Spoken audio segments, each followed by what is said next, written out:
I'm not mad. I'm disappointed.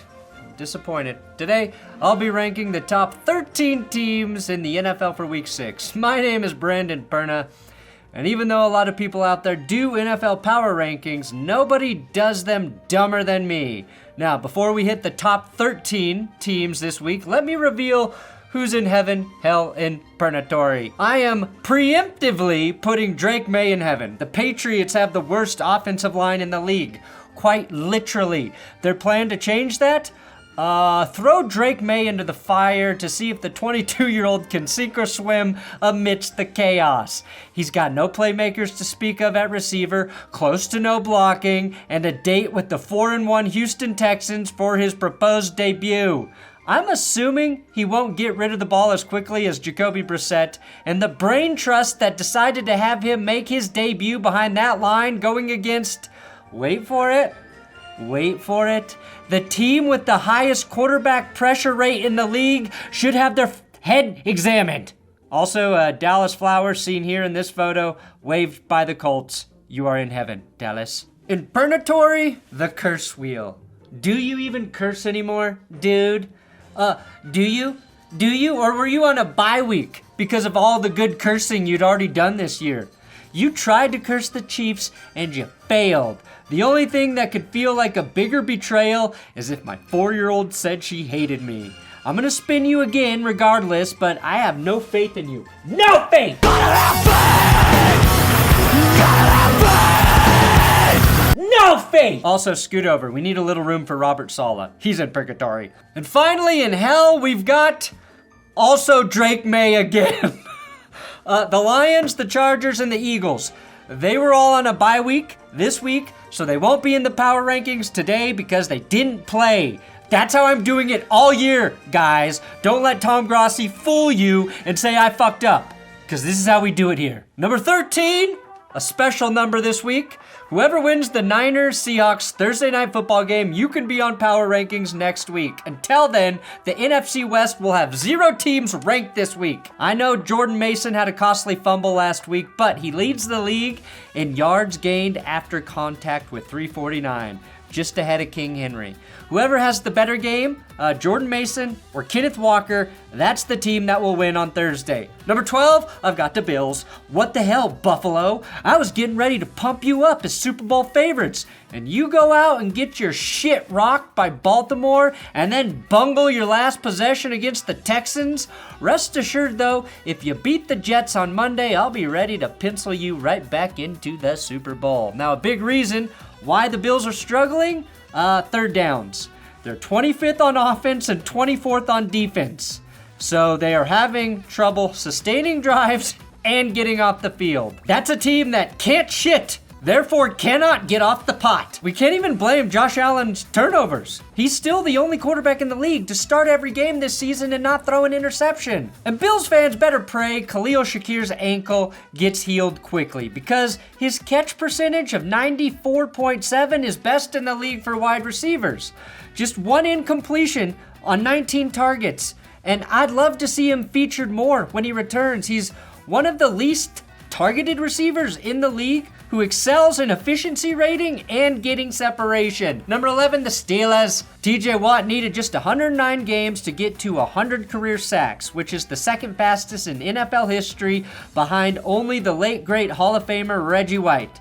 Now TJ just needs 14 more sacks to catch his big brother JJ. And the all-time leader in sacks is Bruce Smith, who had 200 in his 19-year career. At this pace, TJ will only need to play about 15 and a half years to become the NFL's all-time sack master. And he hasn't even gotten his 2 games against the Browns yet this season.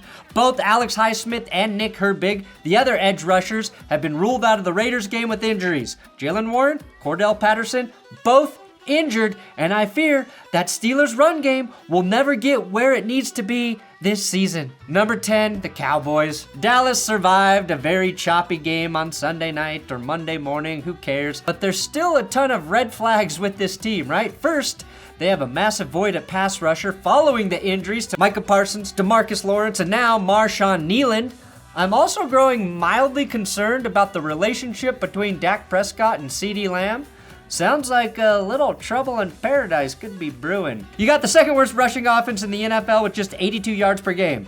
I know you couldn't afford Derrick Henry, but was Kareem Hunt out of your price range as well, Dallas? Could you not afford him? Number 9, the Falcons. The Atlanta Falcons didn't have the hottest start under their new veteran QB, but unlike the Jets, they didn't lash out and fire their head coach, or even worse, hand the ball to Michael Penix Jr. Atlanta has been rewarded for their patience with A-plus level Kirk, who's now top 5 in passing yards. Still, this team has a lot of room for growth. They're 3-2 despite being outscored by 4 points through 5 games. But that's mostly a product of their 3 wins coming by a combined 9 points. This team plays very entertaining football games, which I love. I put Atlanta here instead of the Buccaneers because Tampa's defense is giving up the 3rd most yards per game. The Falcons are at 15, and they're doing that with the worst quarterback pressure rate in the league. Hey Atlanta, it might be time to call and try and trade for Hassan Reddick. Today's episode is sponsored by Underdog Fantasy. Hiding behind the curse wheel to protect my picks. Use my code That's Good when you sign up. Don't forget, we're on our way to 10,000 signups. We are 75 signups away from hitting 2,500. 10,000 signups, Underdog owes me $1 million. These are my picks for Thursday Night Football. I like Kenneth Walker's total yardage. I like Jordan Mason going higher, and I like DK Metcalf to have 5 receptions. I hit last Thursday's picks, by the way. Again, use my code when you sign up. Link in the description. Underdog sponsoring power rankings all season long. They're the only company not scared of the curse wheel. So show them some love. Number 8, it's time to get wild, the Bears. Caleb Williams now leads all rookie quarterbacks.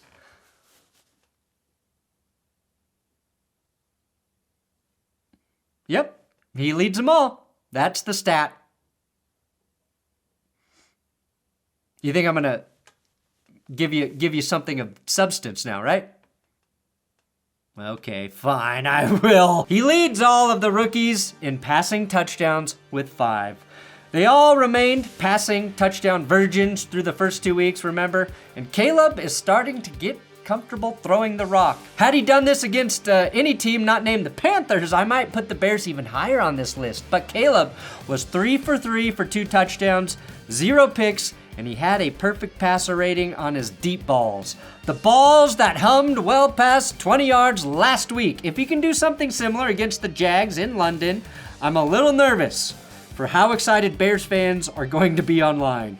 He wasn't as productive as he was 2 weeks ago against the Rams, but I like that DeAndre Swift had 21 carries. Keep feeding the run game, even if it's only mildly effective, because I think it's helping Caleb. Number lucky 7, the Broncos. Bo Nix wore the number 7 before the game. We threw back to our uniforms from 1977. We have $77 million in dead cap money, and we scored 77 points against the Raiders. Okay, that last one is what I dreamed we scored, but this is an honest ranking for a team that has one of, if not the best defenses in the NFL. Thanks in large part to Pat Surtain and Riley Moss locking down both sides of the field. Pat Surtain said it's up to the fans to give them the perfect nickname. Don't worry, Pat, we've got you covered. Pat Surtain, of course, is PS2.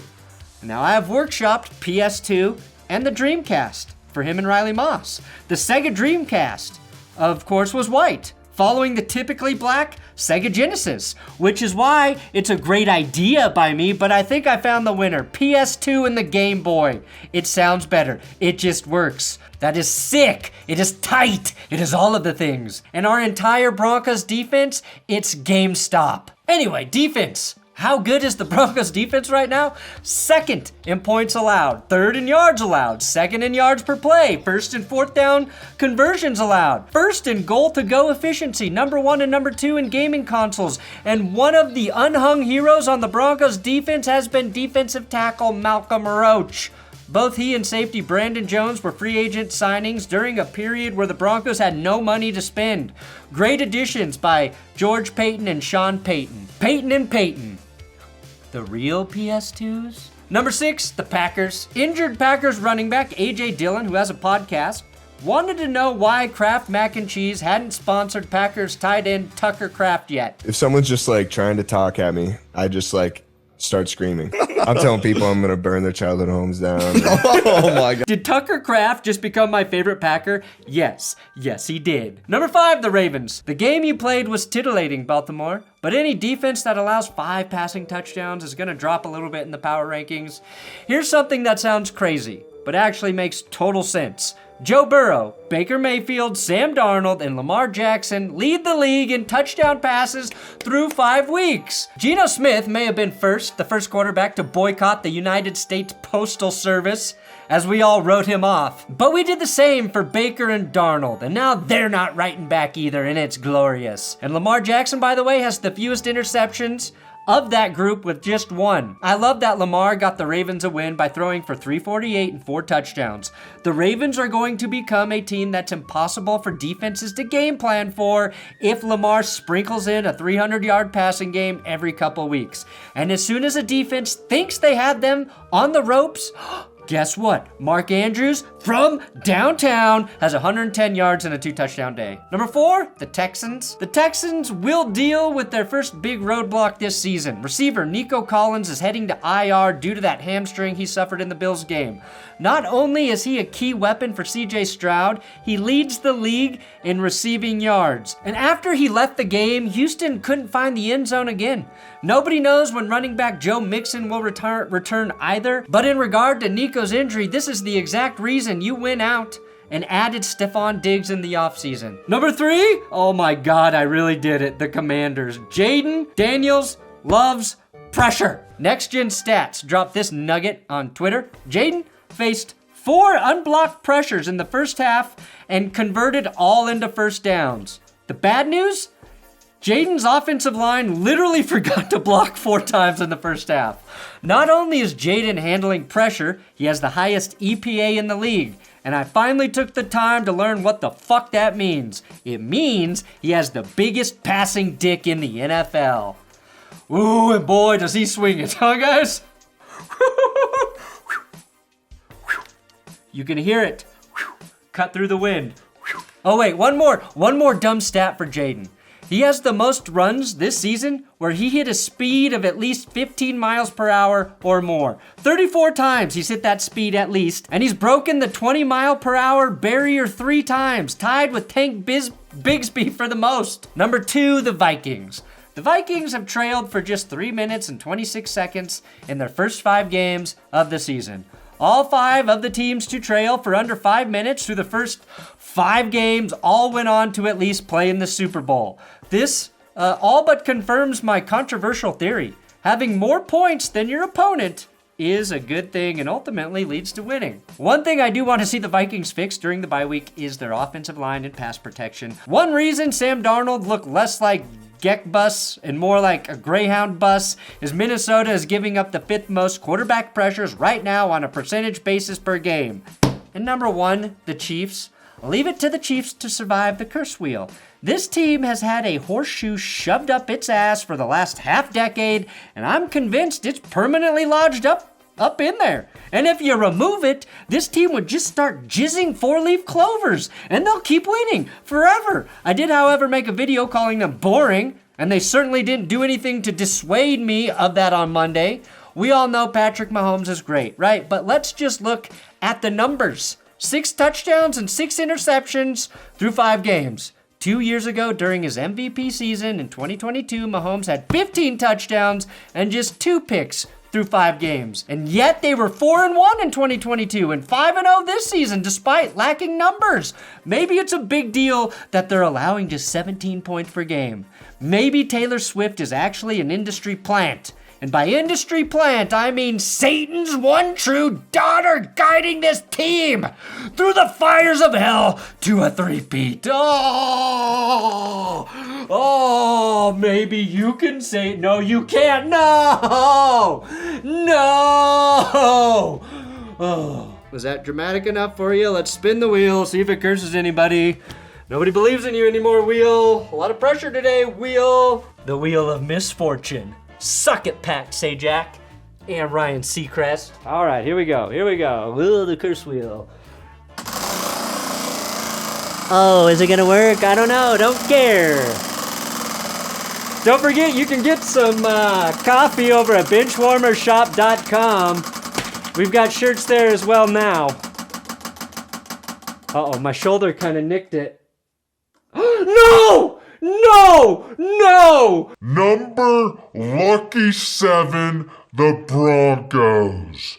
No, no, no, no, no, no, no, no, no, no, no, no.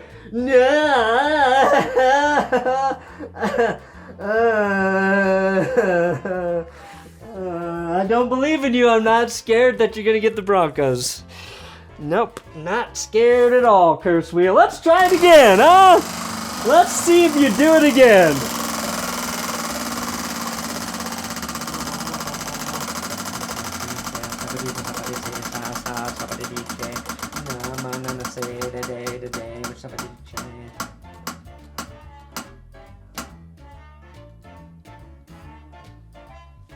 Yeah, let's go with 8.